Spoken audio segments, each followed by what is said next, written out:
होता क्या है कि जब हम बात कर रहे हैं नेक्स्ट कॉलिगेटिव प्रॉपर्टी की, जिसमें आती है आपकी ऑस्मोसिस।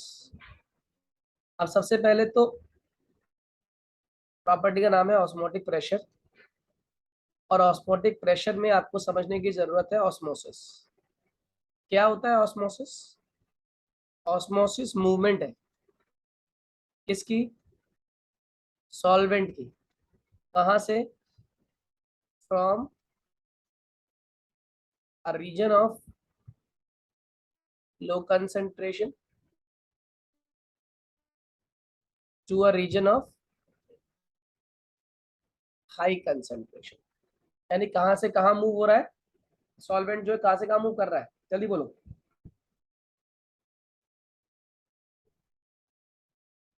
जल्दी बोलो, कहाँ से कहाँ मूव हो रहा है सॉल्वेंट? अच्छा पार्टी, आवाज आ रही है मेरी?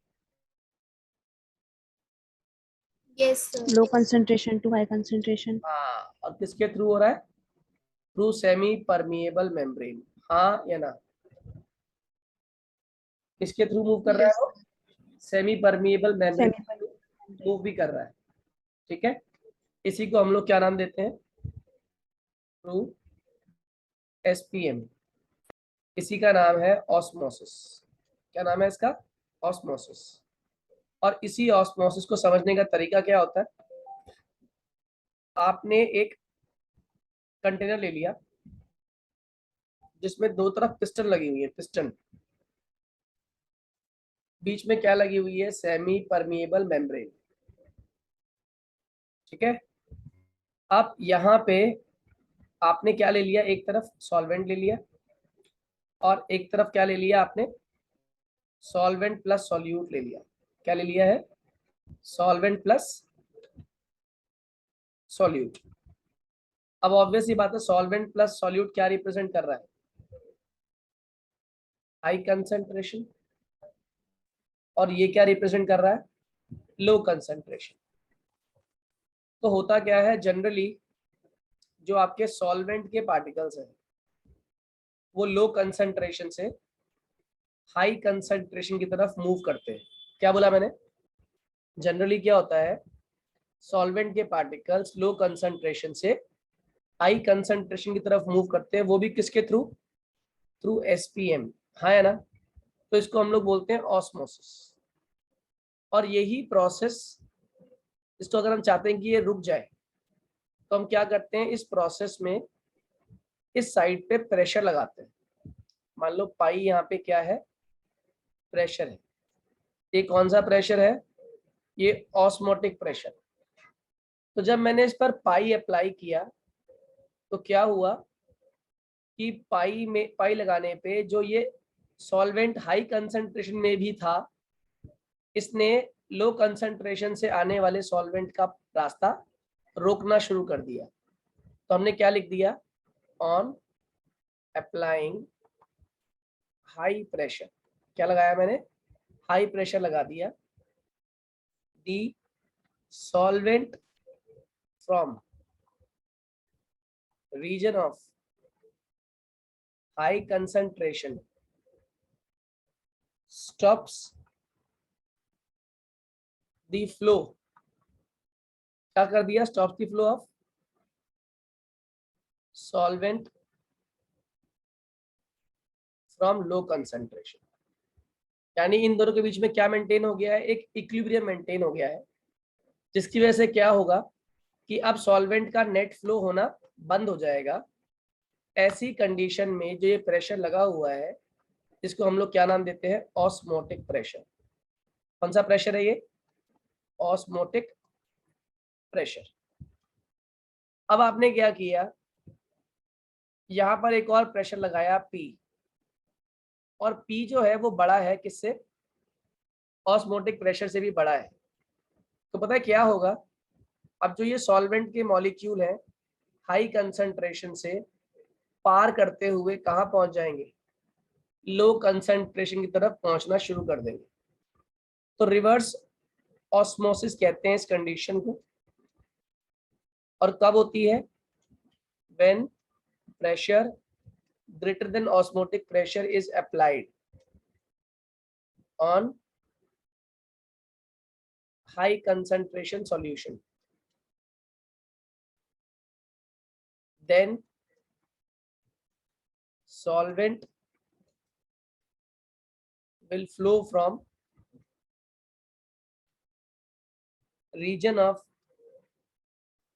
high concentration to low concentration through SPM. किसके थ्रू? SPM के थ्रू वो लिक्विड जो है फ्लो करना शुरू कर देता है। इस प्रोसेस को हम लोग क्या बोलते हैं? Reverse osmosis. हाँ या ना? Please raise your hand. जितने लोग को ऑस्मोसिस और रिवर्स ऑस्मोसिस समझ आ गया। ऑस्मोसिस में कहां से कहां मूव कर रहे थे? From a region of low concentration to a region of high concentration.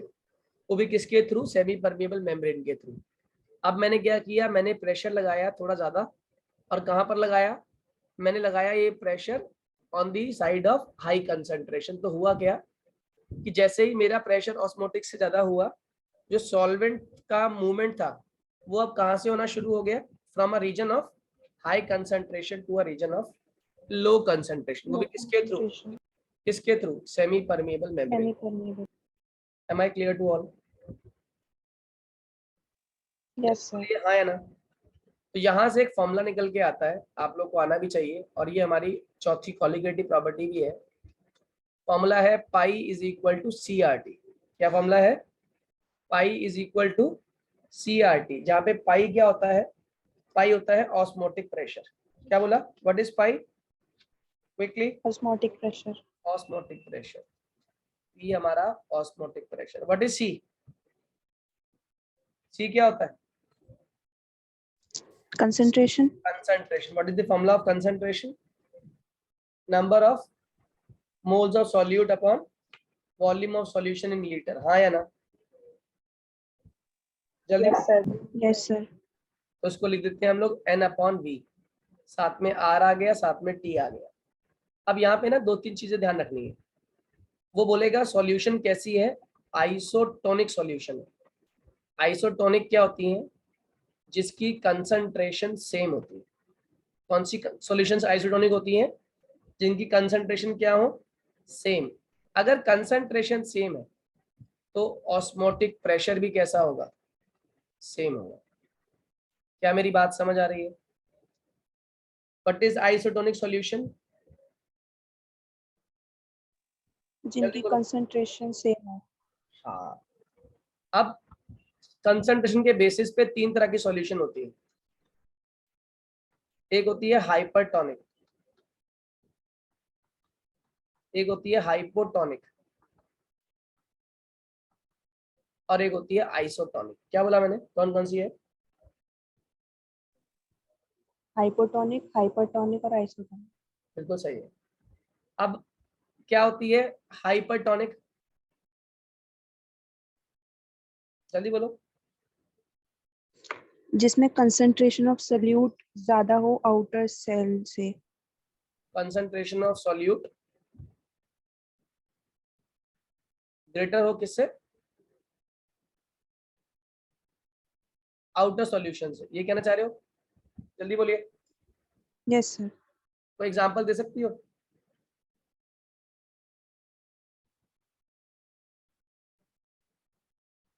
जल्दी बोलिए। कोई बताएगा हाइपरटोनिक सॉल्यूशन होती क्या है? जो उसने बात बोली कितने लोगों को समझ आ गई? प्लीज रेज योर हैंड जितने लोगों को समझ आ गई। ठीक है। तो हाइपोटोनिक में क्या होता है? हाइपर और हाइपो का डिफरेंस बता रहा हूं आपको, मैं ध्यान दीजिएगा। मैं यहाँ लिख देता हूँ नीचे। हाइपोटोनिक वो सॉल्यूशन है, हाइपोटोनिक, जिसमें कंसंट्रेशन सॉल्यूट का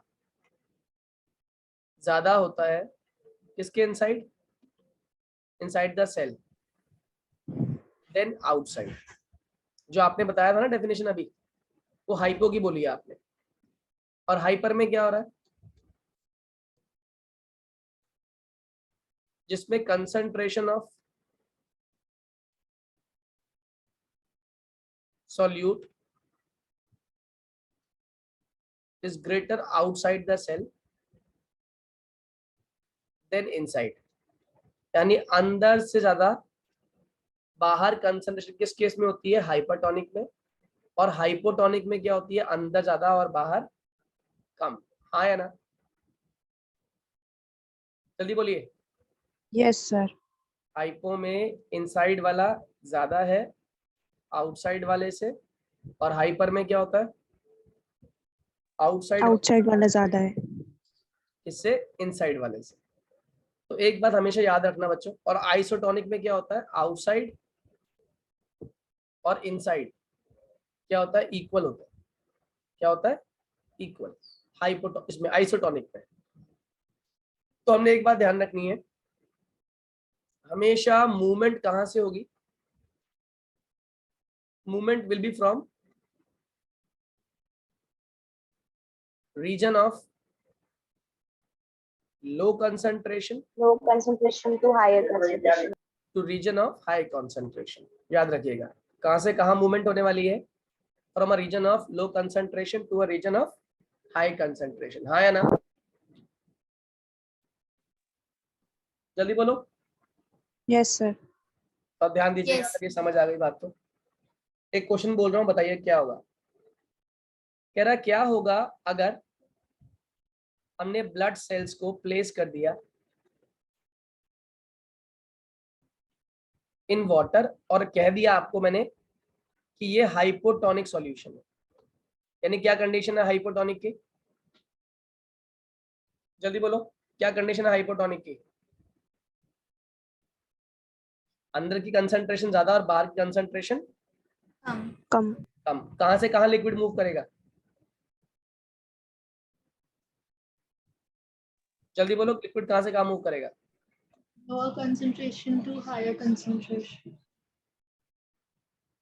liquid will move from a region of low concentration to high.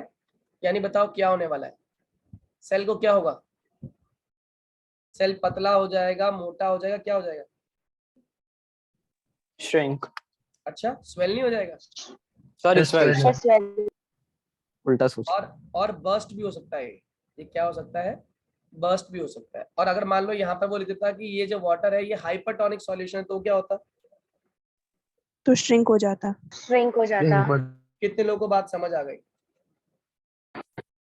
Yes, sir. कर लेंगे Yes, sir. क्वेश्चन आ गया तो, Yes, sir. ठीक है। सर इसमें एक बार वो बता दीजिए मतलब ब्लड को स्टोर करने वाला। ब्लड को स्टोर करने के लिए हम लोग जो सॉल्यूशन लेते हैं वो 0.9% NaCl सॉल्यूशन लेते हैं। एक ऐसी सॉल्यूशन है आइसोटोनिक, यानी कि इस सॉल्यूशन का जो ऑस्मोटिक प्रेशर है, मान लो पाई 1, और ब्लड का जो खुद का टर्जिट प्रेशर है पाई 2, ये बराबर होते हैं।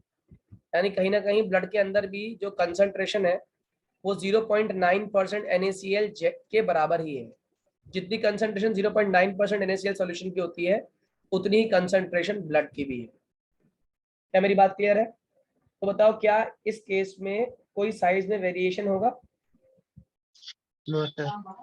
ठीक है, तो कोई आपसे पूछे आइसोटोनिक सॉल्यूशन क्या होता है, तो आप बोलेंगे आइसोटोनिक सॉल्यूशंस वो हैं जिनका क्या सेम होता है, सेम ऑस्मोटिक प्रेशर। पहली बात तो क्या चीज सेम है आइसोटोनिक सॉल्यूशन में, ऑस्मोटिक प्रेशर सेम। और अगर ऑस्मोटिक प्रेशर सेम है तो मैं क्या कह सकता हूँ, उनकी कंसंट्रेशन भी कैसी है, same. Same.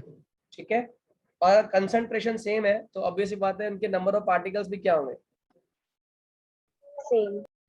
At a given temperature, at given temperature. I believe सबको क्लियर हो गया? Yes, sir. ध्रुविका समझ Yes, आ sir. गया, सिमरन, Yes, sir. मीमांसा, अर्पित, अंश, क्लियर है? Yes sir. ठीक है, आगे देखिए। अब इस पर बेस कुछ क्वेश्चन कर लेते हैं, आपको इसका आइडिया भी क्लियर हो जाएगा। ठीक है, फिर इस पर बेस हम लोग वेंटो फैक्टर वाला टॉपिक करेंगे। अब क्वेश्चन है, उसने कहा 15 ग्राम यूरिया, 15 ग्राम क्या है, यूरिया, इसका मोलर मास कितना दे दिया आपको 60, और प्रेजेंट है ये पर लीटर, किसमें प्रेजेंट है, per litre in water as same osmotic pressure, as same osmotic pressure as glucose, जिसका मोलर मास कितना है 180। उसने कहा calculate the mass of glucose in 1 litre of its solution. कह रहा है इस केस में आपको ग्लूकोज का मास निकालना है इस सॉल्यूशन के अंदर। अब पहले बताओ मुझे कैसे सॉल्यूशन है, हाइपर है, हाइपो है, आइसो है, क्या ये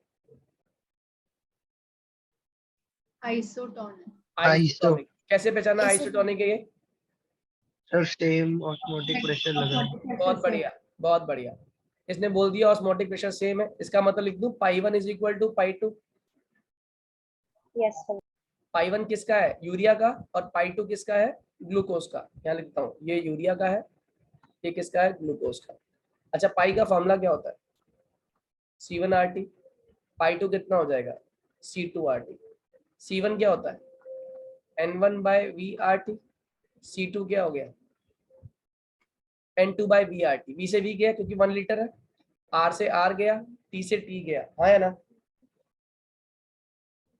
Yes, sir. जल्दी बोलिए। अब रह गया number of moles equals to number of moles. Number of moles of urea कैसे निकालूं, 15/60 इक्वल टू क्या हो जाएगा, x/180। यहाँ से x निकाल लोगे, जल्दी बोलिए हाँ या ना। अरे जल्दी बोलिए हाँ या ना, कर पाएंगे या नहीं? Yes, sir. Please raise your hand जिन्हें समझ आ गया क्वेश्चन, क्विकली। जिनको समझ आ गया अपना हैंड रेज करें एक बार। गुड। सर एक और बार समझा दीजिए। मैंने क्या किया, मैंने क्वेश्चन में पढ़ा कि ऑस्मोटिक प्रेशर सेम है, तो लिख दिया पाई 1 इज इक्वल्स टू पाई 2, और पाई का फॉर्मूला क्या होता है, CRT। दूसरे वाले का ही फॉर्मूला क्या होगा, CRT। R से R कैंसिल, T से T कैंसिल। वॉल्यूम भी सेम है, वो भी 1 लीटर में, ये भी 1 लीटर में है, तो C1 को मैं लिख दूं N1/V, और C2 को भी लिख दिया N2/V, तो V से V भी कट गया, खाली क्या रह गया, N1 is equals to N2। और N1 क्या है, नंबर ऑफ मोल्स, और नंबर ऑफ मोल्स का फॉर्मूला क्या होता है, गिवन मास अपन मॉलिक्यूलर मास। तो मैंने लिखा पहले number of moles of urea कितना हो गया, 15/6 सर समझ आ गया, आ गया। समझ आ गया। यस। चलो अगला क्वेश्चन देखिए। आपको मैंने कहा आपके पास दिया हुआ है एसीटोन यानी प्रोपेनॉन, और आपको दे दिया इथेनॉल। आपसे कहा बताइए ये किस टाइप की डेविएशन शो करेगा और क्यों। आंसर क्या होगा, एसीटोन और इथेनॉल किस टाइप की डेविएशन शो करता है, पॉजिटिव, नेगेटिव, कैसे डेविएशन शो करता है ये, जल्दी बोलो।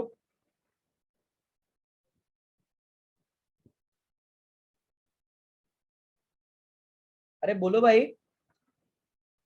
एसीटोन और इथेनॉल कैसी बॉन्ड, पॉजिटिव डेविएशन। और क्यों शो करते हैं पता है आपको, देखो जो आपका एसीटोन है और जो हमारा इथेनॉल है, ठीक, इथेनॉल मॉलिक्यूल जो होता है ये हाइड्रोजन बॉन्डेड होता है।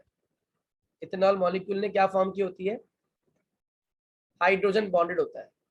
लेकिन जैसे ही आप इसमें एसीटोन ऐड करते हो तो acetone gets in between ethanol and hydrogen, यानी बॉन्ड तोड़ दिया उसने उसका, और जैसे ही बॉन्ड तोड़ दिया पार्टिकल्स क्या हो गए, फ्री हो गए।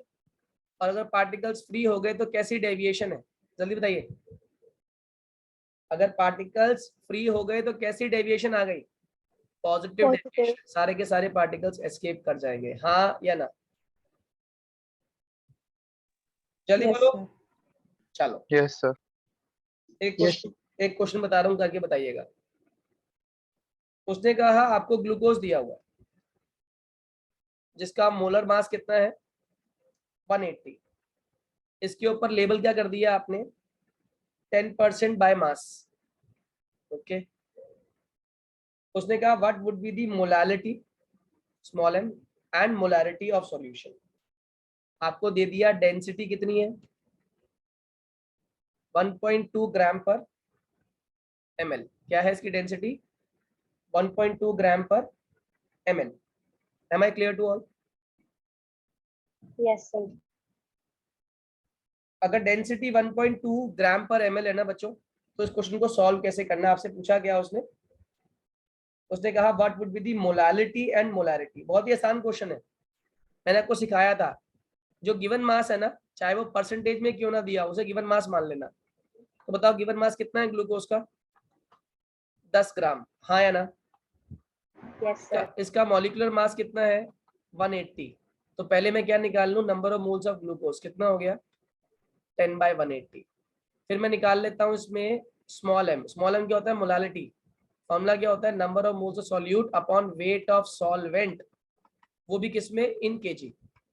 आप मुझे बताओ नंबर ऑफ मोल्स कितने हैं 10/180 और वेट ऑफ सॉल्वेंट कितना है। सॉल्वेंट कौन है यहाँ पे, अगर 10% सॉल्यूट है तो सॉल्वेंट कितना है 90 ग्राम। 90. 90/1000 कितने लोग को समझ आ गया? तो इसकी यूनिट क्या आ गई mole per kg. Am I clear to all? जल्दी बोलिए स्मॉल m कितने लोग को समझ आ गया, please raise your hand. Small m समझ आ गया आशु? वेरी गुड, चलिए आगे ध्यान दीजिए। सिमरन समझ नहीं आया बेटे? आ गया सर. इसके बाद उसने कहा कैपिटल M निकालो मोलारिटी। मोलारिटी के लिए ना नंबर ऑफ मोल्स तो सेम ही आते हैं, लेकिन नीचे क्या आती है वॉल्यूम। और वॉल्यूम के लिए यहाँ पे क्या दिया हुआ डेंसिटी। और डेंसिटी का फॉर्मूला क्या होता है मास अपन वॉल्यूम। मैंने आपको सिखाया था डेंसिटी अगर सॉल्यूशन की है तो मास भी किसका होगा सॉल्यूशन का। तो बताओ मास ऑफ सॉल्यूशन कितना है 10 ग्राम सॉल्यूट 90 ग्राम सॉल्वेंट, कितना ग्राम हो गया 100 ग्राम, हाँ या ना? Yes, sir. Yes, sir. तो मैं लिख दूं डेंसिटी कितनी थी हमारी ऊपर दी हुई है 1.2। तो 1.2 इज इक्वल्स टू 100 अपॉन नीचे कितना आ गया वॉल्यूम। तो वॉल्यूम कितना आ गया 100 अपॉन 1.2। यहाँ से हटा ये 1000 आ गया। ये जो वॉल्यूम आएगी किस में आएगी पता है आपको ml में। तो लीटर में लिखने के लिए क्या करना पड़ेगा, इस वॉल्यूम को 1000 से डिवाइड, आंसर किस में आ जाएगा लीटर में। क्या मेरी बात समझ आ रही है? क्या वॉल्यूम निकाल के आगे और उठा के कहाँ पुट कर दूंगा मोलारिटी में, जिसका फॉर्मूला है number of moles upon volume of solution in litre, और इसकी यूनिट क्या होती है मोल पर लीटर। आई बिलीव कर लोगे क्वेश्चन, जल्दी बोलो कर लोगे या नहीं?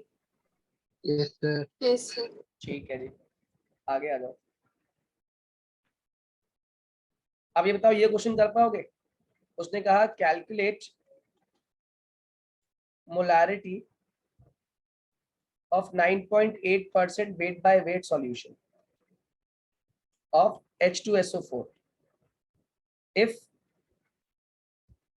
density is 1.02 gram per ml और H2SO4 का मोलर मास 98 होता है। बताओ कैसे करोगे, जल्दी से बोलो। गिवन मास कितना लोगे 9.8 grams. Very good. 9.8 gram. Given mass 9.8, molecular mass कितना है 98। तो नंबर ऑफ मोल्स आ गए H2SO4 के, दैट वुड बी 9.8 अपॉन 98 जो कितना हो गया 1/10 दैट इज 0.1, हाँ है ना? Yes, sir.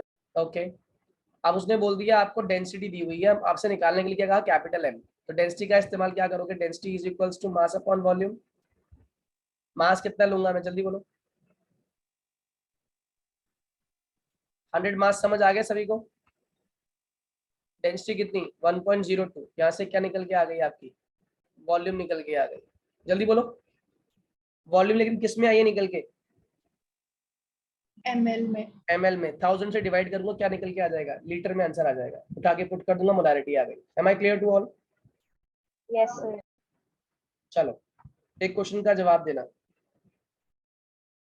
अगर मेरे पास क्लोरोफॉर्म है CHCl3 और मेरे पास एसीटोन है, बताओ ये कौन सी डेविएशन शो करेंगे और क्यों? जल्दी बोलो। मेरे पास क्लोरोफॉर्म है और कीटोन है यानी प्रोपेनॉन, बताओ कौन सी डेविएशन शो करेंगे और क्यों?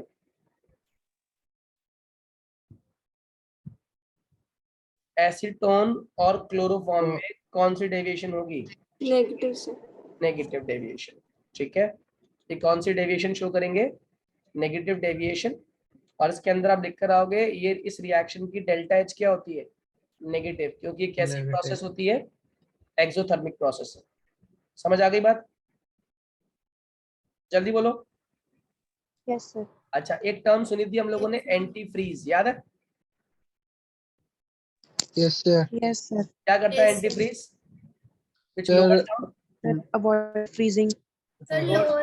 Down the freezing point. freezing point. freezing point. जो फ्रीजिंग पॉइंट को लोअर डाउन करते हैं उसको क्या बोलते हैं? Anti freeze. ठीक है, आया ना? Yes, sir.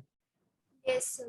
एग्जाम्पल क्या होता है इसके अंदर? NaCl। Sir, अगर इसको आप कार में डलता है। हाँ, Salt. NaCl कार में डलता, इथेनॉल डलता है कार में। NaCl तो स्नो जहां होती है वहां पर NaCl का छिड़काव कर देते हैं ताकि जो स्नो है वो मेल्ट हो जाए। हाँ या ना? Yes, sir. जल्दी बोलिए, क्लियर है? Yes, sir. अच्छा, उस दिन हमने बात की थी Kb की। What is Kb and what is Kf?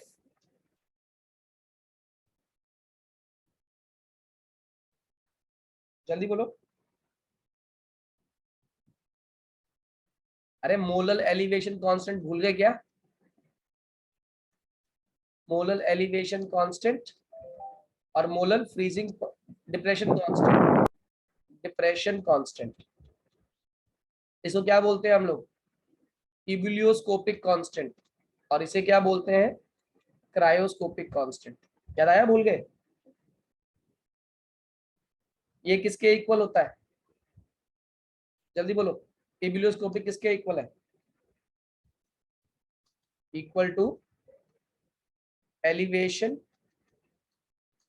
in boiling point of 1 molar solution. और ये किसके इक्वल होता है? Depression in boiling point of Freezing One. point.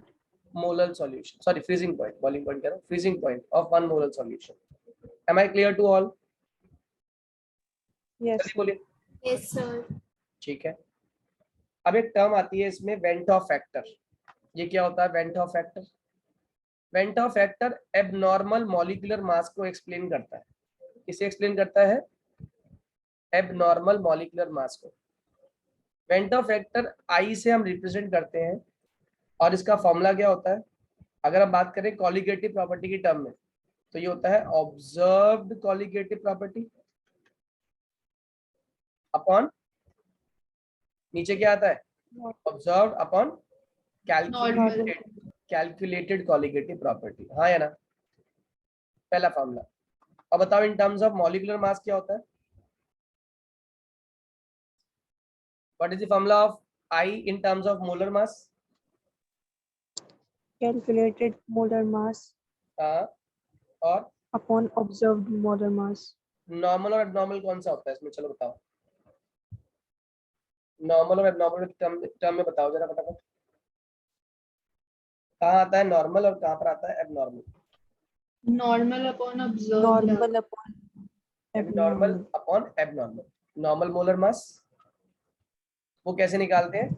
Simply add करके। और एबनॉर्मल कहाँ से निकल के आता है? कॉलिगेटिव प्रॉपर्टी का इस्तेमाल करके। Am I clear to all?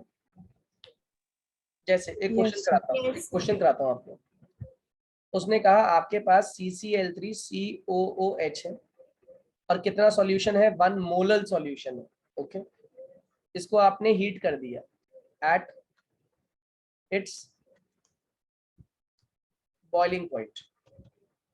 Solution का बॉइलिंग पॉइंट दे दिया 100.18 डिग्री सेल्सियस। उसने कहा वेंटॉ फैक्टर निकाल दीजिए। अब कॉमन सेंस की बात देखो, इसमें क्या दे दिया उसने? बॉइलिंग पॉइंट सॉल्यूशन का दे दिया है और 1 मोलर सॉल्यूशन को उसने कैलकुलेट करने के लिए कहा कि 1 मोलर सॉल्यूशन का जिसका बॉइलिंग पॉइंट क्या होगा, अगर सॉल्यूशन का बॉइलिंग पॉइंट कितना दिया है 100.18 डिग्री सेल्सियस। अब एक बात बताओ, डेल्टा टीबी का फॉर्मूला क्या होता है? T B minus T nought B. Am I clear? Solution का Yes, sir. बॉइलिंग पॉइंट मतलब कितना दे दिया आपको? 100.18 टीबी दे रखा है। और टी नॉट बी कितना होता है आपको पता है?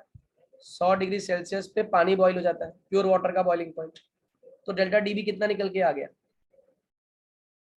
0.18 डिग्री सेल्सियस निकल के आया, हाँ या ना? जल्दी बोलो, अरे जल्दी बोलिए, हाँ या ना? अरे आ गया? Yes, sir. ये Yes, sir. जो डेल्टा टीबी आया ये कौन सा वाला है? ऑब्जर्व वाला। अब मैं निकालूंगा डेल्टा टीबी कैलकुलेटेड। फॉर्मूला क्या होता है? के बी इंटू एम। एम कितना है? 1 मोलर बोला है उसने, तो एम की वैल्यू कितनी हो चुकी है? 1। और के बी की वैल्यू कितनी होती है वाटर के लिए? मैं आपको लिख देता हूँ, के बी फॉर वाटर इज 0.512। तो कितना हो गया? 0.512। तो बताओ डेल्टा टीबी कितना हो गया कैलकुलेटेड वाला? 0.5. 0.512। अब आई का फॉर्मूला क्या होता है? अभी लिखा था हम लोगों ने, डेल्टा टीवी यानी colligative property observe upon colligative property calculated. कितना आया ऑब्जर्व? Calculation. 0.18। और कितना आया कैलकुलेटेड? 0.512। सॉल्व कर लोगे? नियरली कितना आ गया? 1/3, दैट इज 0.33। हाँ या ना? Yes, sir. कितने लोगों को ये बात समझ आ गई? Yes. Please raise your hand quickly. Penta factor वाली बात समझ आ गई बच्चों? आ गई तो एक क्वेश्चन और करते हैं, जरा बताइए आप लोग कैसे करेंगे। आपको उसने कहा calculate amount of KCl which must be added to 1 kg of water so that freezing point is depressed by 2 Kelvin। और दे दिया KF कितना पानी का? 1.86। ठीक, क्या दिया? Depressed by 2 kelvin. जल्दी बोलो, डिप्रेस्ड बाय 2 केल्विन का मतलब क्या गिवन है आपको? डेल्टा कितने से टीएफ। कम हुआ? अरे डेल्टा डेल्टा टीएफ की वैल्यू आ गई डायरेक्टली। 2. डिप्रेशन फ्रीजिंग पॉइंट कितना दिया हुआ आपको? 2। सही है। केएफ की वैल्यू बताया आपको, कितना है केएफ? 1.86। और इलेक्ट्रोलाइट कौन है? केसीएल। बताओ इसका वेंटो फैक्टर कितना होगा? कितने आयंस में टूटता है ये? 2। तो इसका वेंटो फैक्टर कितना हो गया? 2। तो आप फॉर्मूला क्या लगाने वाले हो? Delta T F is equals to I into K F into M. Delta T F 2, I कितना? 2, के एफ कितना? 1.86। 1.86. और निकालना क्या है मुझे? m निकालना है। यहाँ से मैं m निकाल दूंगा। कितना है m? 1/1.86 is equals to m। कितने लोग को ये बात समझ आ गई? हाँ या ना? जल्दी बोलो। Yes, sir. Yes, sir. अब उसने पूछा आपसे अमाउंट ऑफ KCl निकालो। Amount of KCl, amount of KCl किसी भी चीज का अमाउंट कैसे निकालते हैं? उसके मोल्स इनटू मोलर मास। क्या बोला मैंने? Moles into molar mass. Moles कितने आए निकल के अभी? इसका मतलब क्या है? देखो बच्चों, ये जो 1/1.86 आया, डिवाइड करो तो कितना हो गया ये? 100। 100/18 लगभग 0.5 के करीब आ गया, 0.53। तो ये 0.53 मोल्स किसमें प्रेजेंट है? 1 kg में प्रेजेंट है ना? जल्दी बोलो। 0.53 लिख दिया मैंने मोलालिटी। इसका मतलब क्या हुआ? 0.53 प्रेजेंट है 1 kg सॉल्वेंट में। हाँ या ना? Yes, sir. Yes sir. तो इसका मतलब Yes, sir. मेरे मोल्स कितने हैं? 0.53। और मोलर मास ऑफ KCl निकाल लो, 39 प्लस 35.5। आंसर आ गया। कितने लोग को ये समझ आया? जल्दी बोलो हाँ या ना? आगे Yes, sir. sir. कितने लोग कर पाएंगे ये क्वेश्चन अगर आ गया तो? कर लोगे? Yes, sir. मैं आपको ना Yes, sir. दो चार सॉल्व एग्जांपल्स और भेज रहा हूँ पीडीएफ की फॉर्मेट में, उनको पहले खुद करने की कोशिश करना। और मेरे ख्याल से 8 से 10 क्वेश्चन है जो भेजूंगा मैं, वो ट्राई कर लेना और अपना चैप्टर ये सॉल्यूशन खत्म कर लो। और कल जो बच्चे आ रहे हैं टेस्ट देने के लिए वो सॉल्यूशन पढ़ के आएंगे, उनका सॉल्यूशन का टेस्ट लूंगा दोपहर को। ठीक है, बात समझ आ रही है सही बच्चों को?